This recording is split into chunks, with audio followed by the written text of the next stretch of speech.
তরুতাজা একটা ছেলে, আমাদের যুব আন্দোলনের দায়িত্বশীল, ওকে কিভাবে নির্মমভাবে তাকে হত্যা করা হলো। বর্তমান সরকারকে বলছি, প্রধানমন্ত্রী কথা এবং তাদের তৎপরতা দেখলে তো খুব ভালোই লাগে, কিন্তু তার আশেপাশে যারা রয়েছে তাদের তৎপর হতে হবে। নালে গণ অভ্যুত্থান 2024 হাজার হাজার তাজা তাজা প্রাণগুলো রাস্তায় যে ছড়িয়েছিল সেটা সম্পূর্ণ ব্যর্থ হবে, আর ব্যর্থ হতে আমরা যেতে পারি না।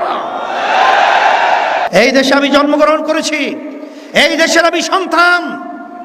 আমি বারবার বলছি, আজকেও বলছি, যতক্ষণ পর্যন্ত দুর্নীতিবাজ এবং যারা নাকি স্বার্থান্বেষী মহল এদেরকে ক্ষমতার মসনদ থেকে সরানো না যাবে, ততক্ষণ পর্যন্ত বক্তব্য রাখবো, জীবন দেব, রক্ত দেব, দেশের পরিবর্তন আসবে না।